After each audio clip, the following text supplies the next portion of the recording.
कितनी बार हमने सुना है खबरों से या और कहीं से कि कोई व्यक्ति जिया दयनीय रूप में। वास्तव में उनके पास कुछ नहीं था, लेकिन जब वो मर जाते हैं लोगों को पता चलता है कि उनके पास धन था और वो बहुत धनी थे। कई बार बच्चे जो सौभाग्य पाए पृष्ठभूमि से आते हैं और वो बहुत खर्च करते हैं।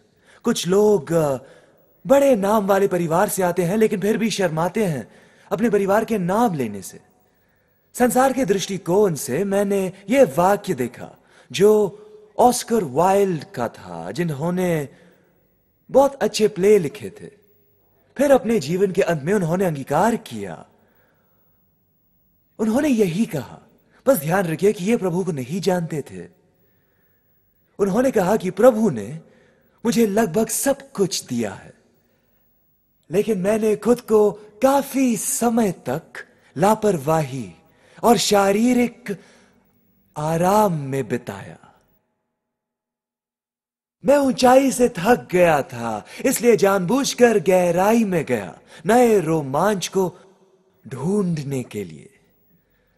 मैं भूल गया था कि सामान्य दिन की हर एक क्रिया चरित्र बनाती है या बिगाड़ती है,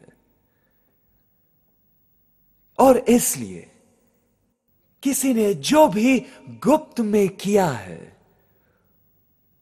उसे किसी दिन घर की छत से चिल्लाना होगा। मैंने अपना प्रभु होना बंद किया और अब मैं अपने प्राण का कैप्टन नहीं रहा। मैं ये जानता नहीं था। मैंने अभिलाषाओं को मुझ पर अधिकार करने दिया और इसी के कारण मेरा भयानक अपमान हुआ। जब आप इसे पढ़ते हैं तो कहेंगे कि ये कितने दुख की बात है कि इतनी सचेत आत्मा ने प्रभु यीशु मसीह का अनुग्रह नहीं जाना। कितनी दुख की बात है कि ऐसे किसी व्यक्ति ने यीशु मसीह के छुटकारा देने वाला प्यार को नहीं जाना। उन्हें देखना दुख की बात है जो लोग पूरा जीवन आग में, दोष की आग में जी रहे हैं और वो नहीं जानते हैं कि कैसे पाए आजादी। लेकिन फिर मैंने सोचा कि इससे भी दुख की बात है, ये सच है, इससे भी दुख की बात है, और वो है जब प्रभु यीशु मसीह में विश्वासी अपना जीवन जीते हैं अनजाने में या इनकार करने में या दोनों में उन सौभाग्य से जो मसीह में उनके पास है। कुछ विश्वासी जीते हैं अद्भुत आशीषों से दूर होकर, और मैं भौतिक आशीषों के बारे में नहीं कह रहा हूं। यह अद्भुत सौभाग्य कि वो कौन है, यीशु मसीह में। और इस अनजान होने के कारण, इस फर्क के कारण वो केवल आत्मिक पॉपस जैसे नहीं जीते हैं, लेकिन साथ ही विश्वास में संतुष्ट होने से डरते हैं।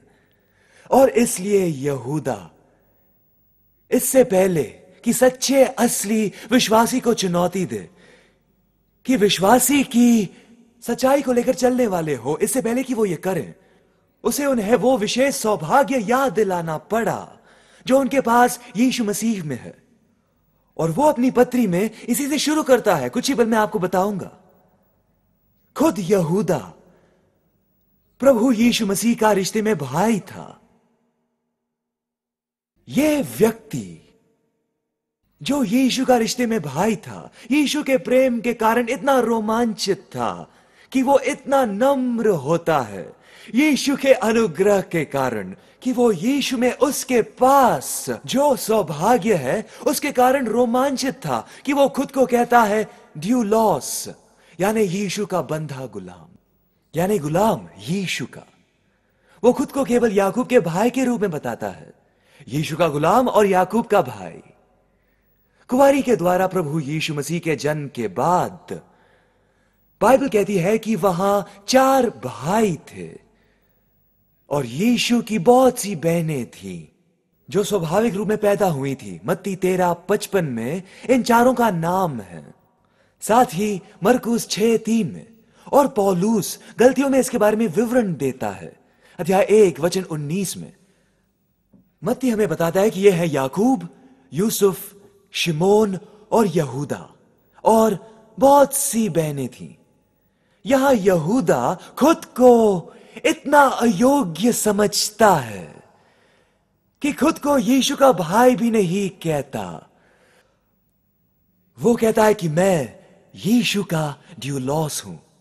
अब आपको याद है यूहन्ना 7:5, ये कहता है कि यीशु के भाई उस पर विश्वास नहीं करते थे। ओह, लेकिन पुनरुत्थान के बाद यह सब बदल गया। फिर यहूदा बड़ा प्रचारक बनकर ये अद्भुत पत्री लिखता है। देखिए, यहूदा का रिश्ता यीशु से उसके दास के रूप में यह परिवार के किसी भी बंधन से बढ़कर था। अब यहां यह बहुत महत्वपूर्ण है क्योंकि वो यही कोशिश कर रहा था और हम इसे देखेंगे। वो खुद एक विश्वासी हैं और दूसरे सच्चे विश्वासियों को एक तरफ जोड़कर उनकी तुलना करता है अपोस्टेट्स के साथ जो चर्च में थे और शायद चर्च में प्रचारक और शिक्षक भी थे। वो ये फर्क स्पष्ट बताता है। यहूदा केवल यीशु के अनुग्रह से ही रोमांचित नहीं हुआ था। यहूदा केवल खुद को यीशु के बंधा गुलाम के रूप में कहलाने के सौभाग्य से खुश नहीं था, लेकिन वो चाहता था कि हर एक सच्चे विश्वासी यीशु में अपने सौभाग्य को याद करें। पिछले संदेश में आपको बताया था कि यहूदा अपने पत्री में एक ही निवेदन करता है कि विश्वासी अपने विश्वास की सच्चाई में संतुष्ट रहें। यह सौभाग्य क्या है जो हमें सामर्थ्य दे, तैयार करे और प्रोत्साहित करे जीवन के युद्ध के लिए। खैर, कुल मिलाकर 4 है और इसलिए इसे देखने के लिए मैं चाहता हूं कि आप मेरे साथ निकालें यहूदा, जिसमें एक ही अध्याय है। मैं केवल पहले 2 वचन देखूंगा। चलिए प्रभु के वचन के आदर में खड़े हो जाते हैं।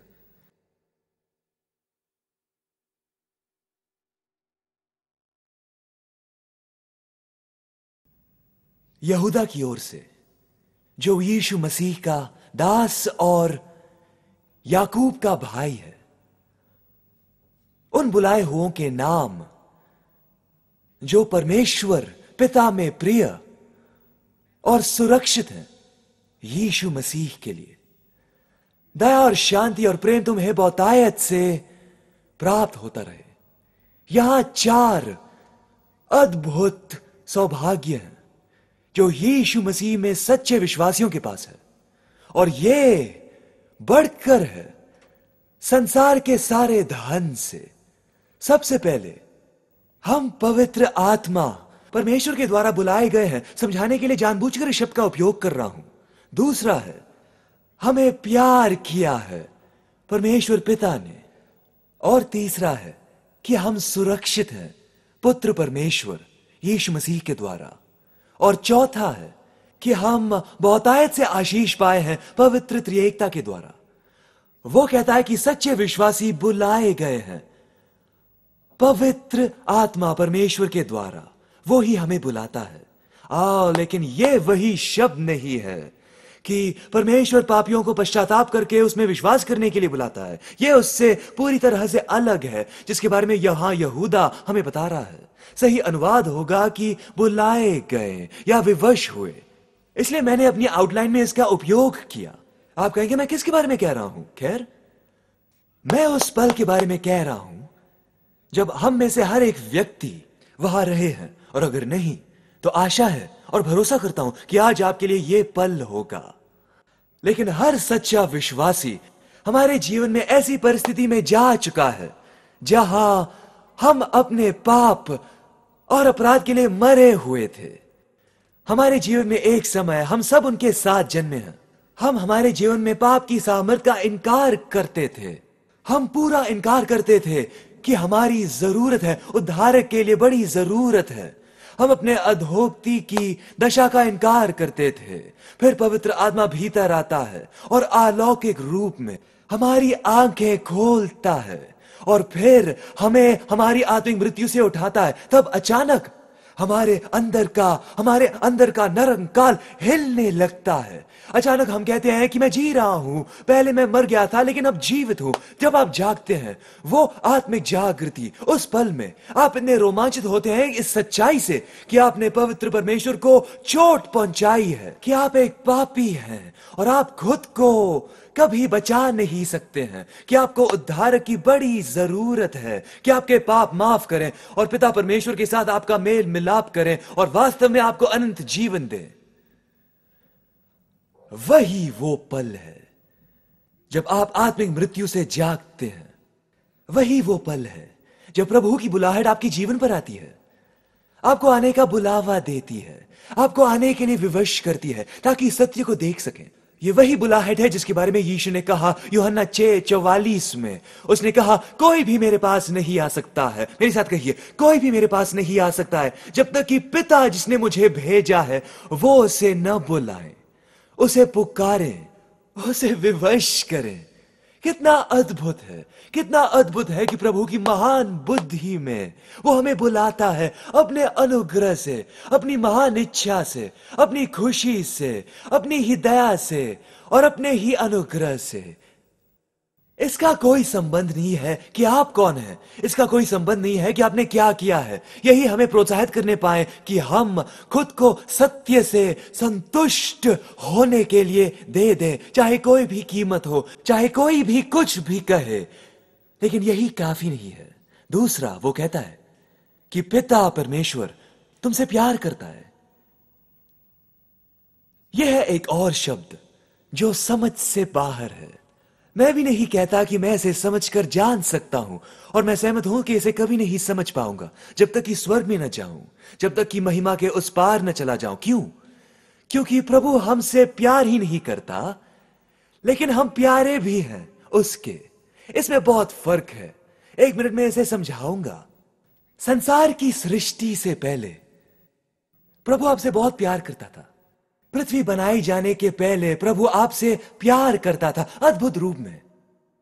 एक फर्क है कि प्रभु खोए हुए लोगों से प्यार करता है और उद्धार पाए लोग उसके बहुत प्यारे हैं, उसकी संतान के लिए, उनके लिए जो विश्वासी हैं। इनमें एक बहुत बड़ा फर्क है, बहुत बड़ा फर्क है। प्रभु ने संसार से प्यार किया, उसने अपनी सृष्टि से प्यार किया, संसार से प्यार किया, पापियों से भी। लेकिन फिर विश्वासी बहुत प्यारे हैं, केवल प्यार ही नहीं। अगर समझ गए तो कहिए आमीन। और इसलिए जब यूहन्ना इस तरह के बहुत प्यार से रोमांचित होता है, पहला यूहन्ना अध्याय 3:1 में वो कहता है पिता ने हमसे कैसा प्रेम किया है, कैसा प्रेम किया है कि हम परमेश्वर की संतान कहलाएं। जानते हैं, हम लोगों को सुनते हैं और खासकर अविश्वासी राजनीतिक नेता हमेशा कहते हैं कि हम सब प्रभु की संतान हैं, हम प्रभु की संतान हैं। मैं खड़े होकर चिल्लाना चाहता हूं, नहीं नहीं नहीं नहीं नहीं, हम सब प्रभु की सृष्टि हैं। हम सब प्रभु की संतान नहीं हैं। केवल वही जो अलग किए गए हैं, जो बुलाए गए हैं, केवल वही जो प्यारे हैं, वही प्रभु की संतान है। मैंने आपसे कहा था यही फर्क है एक हारे हुए विश्वासी और विजयी विश्वासी में। वो यही है जो इस सौभाग्य को समझता है। जब आप इस सच्चाई पर मनन करते हैं कि आपसे केवल प्यार ही नहीं किया गया है, लेकिन आप बहुत प्यारे हैं, आपको जो भी हिम्मत चाहिए वो होगी कि विश्वासी की सच्चाई को बनाए रखें। इसलिए जहां यहूदा ने शुरू किया, इससे पहले कि वो कहे कि विश्वास के लिए संतुष्ट हो जाएं, जब आप जानते हैं कि आपसे केवल प्यार ही नहीं किया गया है, लेकिन आप बहुत प्यारे हैं और आप बहुत प्यारे हैं, केवल आप जो हैं उसी के लिए ही नहीं, आपकी जो कीमत है, आपका जो मूल्य है, आपने कौन सी धार्मिकता प्राप्त की है। क्योंकि बाइबल कहती है कि हमारी सारी धार्मिकता उसकी नजर में मैले चिरतों जैसे है। लेकिन फिर आप जानते हैं कि आप कीमती हैं, आप योग्य हैं, क्योंकि आपसे बहुत प्यार किया गया है। इसमें बहुत फर्क है। जब आप इस सब को समझते हैं तो ऐसा कुछ नहीं जो आप नहीं करेंगे उस आभार में और धन्यवाद में उस प्रभु के लिए जो आपसे प्यार करता है। केवल हम बुलाए ही नहीं हैं प्रभु पवित्र आत्मा के द्वारा, साथ ही हमसे प्यार किया गया है पिता परमेश्वर के द्वारा। लेकिन तीसरा, हमें सुरक्षित रखा है पुत्र परमेश्वर प्रभु यीशु मसीह के द्वारा, यीशु के द्वारा सुरक्षित रखने का अर्थ क्या है? सुनिए, आप सब लोग और सारे सच्चे विश्वासी तीन तरह के लॉक की दशा में हैं प्रभु के साथ। और इसलिए कि कोई सामर्थ नहीं संसार में, कोई सामर्थ नहीं इस संसार में जो यीशु की सामर्थ से बड़ी है। जानते हैं वो क्या कहता है? जब अपने चेलों को, जिसे हम महान आज्ञा कहते हैं, ये आज्ञा दी कि बाहर जाकर प्रचार करें, उसने कहा सारी सामर्थ मुझे दी गई है। कितनी सामर्थ दी गई है? सारी सामर्थ मुझे दी गई है। और जबकि संसार में कोई सामर्थ नहीं है जो यीशु की सामर्थ से महान है, और इसी के कारण कोई भी और संसार की किसी भी तरह की सामर्थ या पूरे विश्व की सामर्थ कभी आपको यीशु के हाथ से निकाल नहीं सकती है। कितनी सांत्वना है! इसलिए विश्वासी आदतन पाप नहीं करते हैं, इसलिए विश्वासी निरंतर पाप नहीं करते हैं, इसलिए असली सच्चे विश्वासी पाप में ज्यादा समय तक नहीं रहते हैं। लेकिन जिस पल वो पाप करते हैं, वो अपने पिता के पास वापस जाते हैं और अपने पाप का अंगीकार करके माफी प्राप्त करते हैं। लेकिन यही समस्या है। चर्च में बहुत से लोग हैं जो विश्वासी जैसे दिखते हैं। चर्च में बहुत से लोग हैं जो भेड़ जैसे दिखते हैं। बहुत से लोग हैं जो भेड़ के रूप में भेड़िए हैं और पूरे देश में पुलपिट लेते हैं, और वो आदतन पाप में जीते हैं बिना कायलता के, और फिर प्रभु के अनुग्रह के बारे में कहते हैं। अगले संदेश में इसके बारे में बताऊंगा। वो प्रभु के अनुग्रह को भ्रष्ट कर रहे हैं। क्यों? वो ये क्यों करते हैं? क्योंकि उनका स्वभाव कभी नहीं बदलता है। और इसलिए सच्चे विश्वासी गलत शिक्षकों से नहीं डरते हैं, लेकिन वो उनका सामना करने के लिए तैयार होते हैं। क्यों? क्योंकि हम कौन हैं इसके बारे में भरोसा रखते हैं? बिल्कुल नहीं। क्योंकि उस भरोसे के कारण जो हम उसमें रखते हैं, जो हमें बचाता है अनंत काल के लिए, क्योंकि वो जानता है कि हमें सत्य के लिए बनाए रखेगा, हमारे बल के कारण नहीं, लेकिन उसके कारण। यीशु हमें कैसे रखता है? तीन लॉक की दशा में। खैर, बाइबल कहती है कि वो निरंतर और हमेशा विश्वासियों के लिए मध्यस्थी करता है। क्यों है ना ये अद्भुत? जरा इसके बारे में सोचिए कि आपका नाम स्वर्ग में हर दिन लिया जाता है और ये आपको भरना चाहिए यहां से बाहर आनंद से और भरोसे से और श्रद्धा से।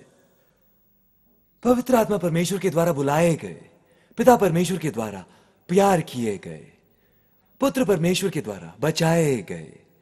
चौथा है रोमांचित होकर बहुतायत से पवित्र त्रिएकता के द्वारा आशीष पाए हैं।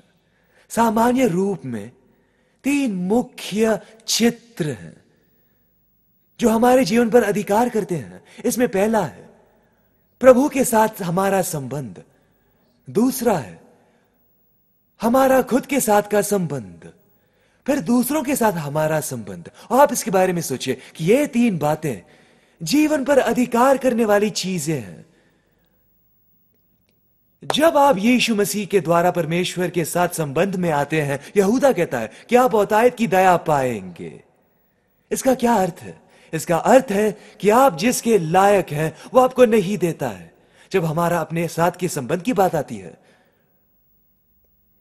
मैं सोचता हूं कि आप जानते हैं और मैं जानता हूं कि हमने ऐसे लोगों को देखा है जो युद्ध की दशा में रहते हैं। उनके घर में युद्ध है, वो जहां भी जाते हैं वहां युद्ध है, उनकी इच्छा में युद्ध है और वो लड़ रहे हैं और ये सब चल रहा है। लेकिन जब प्रभु की दया को जानते हैं, क्योंकि आपने प्रभु की दया का अनुभव किया है, इसलिए आप भीतरी शांति पाएंगे। इसका यह अर्थ नहीं है कि कभी कोई मौका नहीं होगा जहां शांति नहीं होगी, नहीं, लेकिन मैं कह रहा हूं कि निरंतर भीतरी शांति, यह जानने की शांति कि मेरे पाप केवल दूर ही नहीं हुए लेकिन माफ भी किए गए हैं। यह जानने से शांति है कि मेरा दोष मिटाया गया है, और यह जानने से शांति है कि यीशु मुझे जानता है और मुझ में काम करता है। और यीशु ने कहा कि मैं तुम्हें अपनी शांति दूंगा, संसार जैसे शांति नहीं दूंगा। इसका क्या अर्थ है? वो कहता है कि मैं तुम्हें नकली शांति नहीं दूंगा, कुछ समय की शांति नहीं दूंगा, तुम्हारे जीवन में कुछ समय की शांति नहीं दूंगा, हमेशा की शांति दूंगा, मेरी शांति। आप इसका अनुभव करेंगे जब आप जानेंगे और प्रभु की दया का उपयोग करेंगे। और यहूदा कहता है कि प्रभु की ये आशीष पवित्र त्रिएकता की इतनी ज्यादा है, हमें अपनी दया देने में, हमें अपनी शांति देने में, अपना प्यार देने में। वो हम पर उदारता से देता है, हमें बहुगुणित करके देता है। जानते हैं, जो साल मैंने बिताए हैं सत्य के लिए लड़ते हुए अपोस्टाइट चर्च में, मुझे अच्छी तरह याद है उनकी कार्य प्रणाली जो सच्चे विश्वासी को सत्य कहने से रोकती थी। जानते हैं हमें चुप करने के लिए वो क्या करते थे? सत्य कहने से, तुम प्रेम करने वाले नहीं हो, तुम बहुत बोलने वाले हो, तुम बकवास करते हो, तुम प्यार नहीं करते हो। माइकल, जब कोई कहता है कि तुम प्यार नहीं करते हो और अपने दिल में आप जानते हैं कि आपके पास प्रभु के लिए और लोगों के लिए प्यार है और आप इसे गहराई से जानते हैं, मतलब वो दिमाग से खिलवाड़ नहीं कर सकते। प्रेम के बारे में उनका विचार है पाप से मेल मिलाप का। प्रेम का उनका विचार पाप को सहने का है। ओह, लेकिन प्रेम के लिए प्रभु का विचार अलग है। प्रेम के लिए प्रभु का विचार सच्चाई स्पष्ट करना है। प्रेम के लिए प्रभु का विचार गलत का सामना करना है। प्रेम के लिए प्रभु का विचार है कि चेतावनी दें पाप के खतरे के बारे में। प्रभु का विचार है कि लोगों को सच्चाई में लेकर आए। विश्वासी जिन्होंने प्रभु से दया पाई है उनमें मन की शांति है और उन्होंने प्रभु और दूसरों के लिए प्रेम बढ़ाया है। चाहे वो कुछ भी कहे, हम अपने दिल में जानते हैं कि हम प्रभु से प्यार करते हैं और लोगों से प्यार करते हैं। और जब आपके पास दया, शांति, प्रेम और बहुतायत होती है, तब आप रुक नहीं सकते और चाहते हैं कि दूसरों उसके बारे में जान लें। क्योंकि इन आशीषों के साथ, इन सौभाग्य के साथ जिम्मेदारी की बड़ी बात आती है।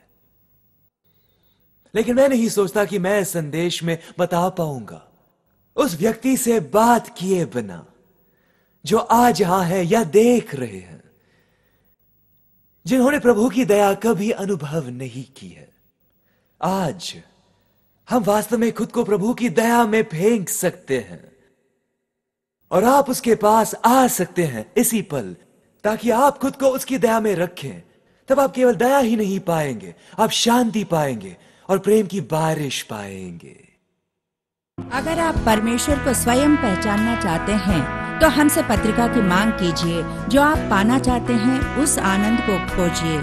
वो आपको आपके प्रति परमेश्वर के प्यार के बारे में बताएगा और क्षमा का अनुभव का विवरण भी। अगर आपको परमेश्वर के साथ व्यक्तिगत रिश्ता हो या नजदीकी रिश्ता पाना चाहते हैं तो हमारी पत्रिका 7 पद जो विश्वास बढ़ाता है परमेश्वर से संबंध और गहरा करने में मदद करेगा। अपनी मुफ्त पत्रिका के लिए हमसे संपर्क करें। माइकल यूसुफ आपको न्योता देते हैं कि आप संसार के दूसरे विश्वासियों के साथ जुड़ जाएं कि वर्ल्ड रिवाइवल के लिए प्रार्थना करें और आत्मिक जागृति के लिए आप हमारे साथ जुड़ सकते हैं www.worldrevival.org पर। प्रार्थना के समूह में जुड़ने के लिए आज ही साइन अप कीजिए।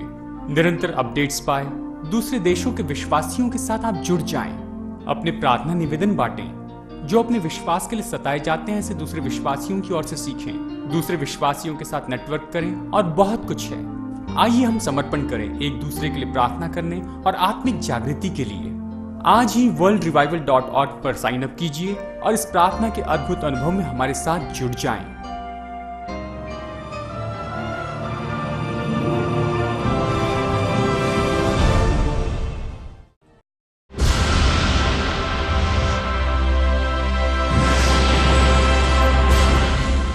जीवन बदल देने की यीशु मसीह की सच्चाई को प्रकट करिए।